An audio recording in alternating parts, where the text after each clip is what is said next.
Hello everyone! Welcome to Ray Marvin Cooking Lifestyle. Sa araw na ito, gagawa naman tayo ng panghimagas. Ito ay cheesecake na i-bake natin para maiba naman ang ating gagawin ngayon. Dahil may time tayo, gagawa tayo ng masarap na panghimagas. Ito ang ating mga inihandang sangkap. Una nating gawin ay ating durugin ang digestive biscuit. Ang digestive biscuit na ginamit dito ay kunti lang kasi para malasahan talaga ang creamy cheesecake natin. Tapos ilagay natin dito sa ating pre-prepared na baking pan. Ayan, then lagyan natin paunti-unti ng butter. Ang ginamit ko na butter dito ay yung ghee kasi yung ghee dito sa kanila ay masarap sa lasa. Then atin lang siyang i-flatten. Ayan, ng ganyan, ng kutsara. Pagkatapos natin yan siya i-flatten, ilagay natin siya sa freezer habang ginagawa natin yung ating filling. Dito ating hiwalayin ang puti at saka ang yellow ng itlog. Yan, hiwalay natin. Kumusta mga ka-OFW sa anumang sulok ng mundo? Matatapos na ang Ramadan kaya malapit na daw ang graduation ng mga OFW sa Middle East. Ayan, natapos na nating i-separate. Isunod naman natin ihalo dito sa ating egg yolk ang cream cheese, ang ating curry, or pwede ka, nahulog pa. Pwede kayong gumamit ng ibang cheese dito. Dito kasi curry ang masarap, kaya curry ang ginamit natin. Ayan. Mga at least 6 na curry. Tapos lagyan natin ng thick cream or gemar. Lagay natin siya dyan sa ating mixture.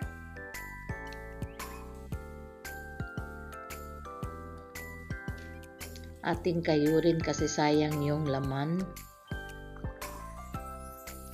Sa hindi pa nakasubscribe sa ating channel, just click the subscribe button and notification bell para ma-notify kayo sa ating mga newly uploaded recipes and video. Ayan, lagyan natin siya. Bali, 3 ang ginamit natin.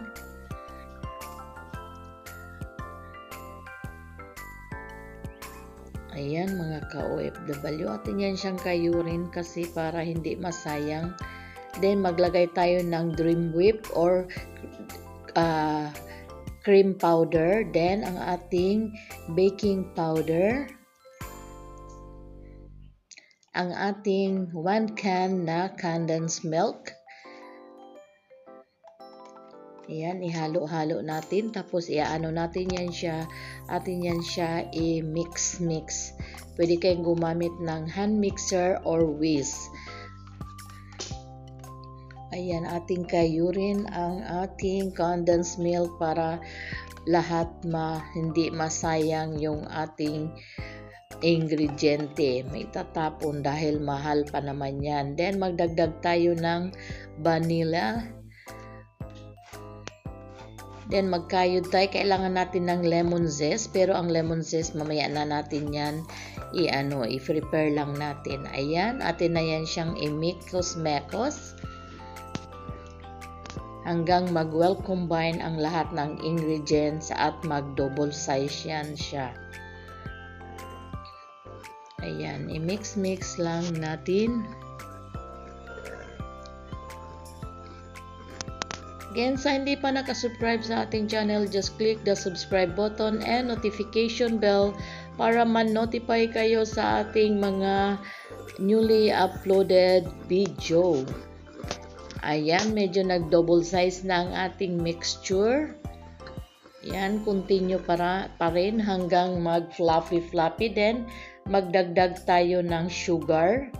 Ang ginamit ng dagdag siguro mga 2 tablespoon lang ang laman nun. Ayan.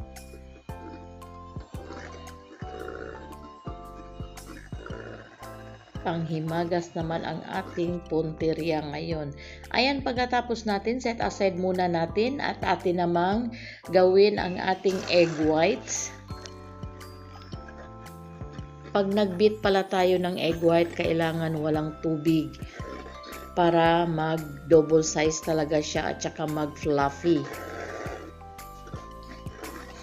Ayan, i-mix, mekos lang natin hanggang mag-fluffy siya, parang meringue. Pagkatapos natin yan siyang gagawin, ilalagay natin yan siya doon sa ating mixture. Ayan, pagkatapos na, ilagay na natin yung ating lemon zest na kinayod kanina. Tapos, i-mix natin. Then, ilagay natin dahan-dahan ang ating meringue. Yan, ganyan lang yan siya hanggang mag-well combine. Dahan-dahan natin siyang ilagay. Ang ating oven is na-preheat na natin yon siya. Ayan, kailangan pag nagbi-bake tayo, kailangan naka-prepare na mess and flash na ang ating mga kailanganin. Ayan, iano lang natin yan siya. Pagkatapos, pag na well combine, ilagay na natin, tanggal na natin sa freezer ang ating biscuit mixture kanina. Ilagay na natin dito.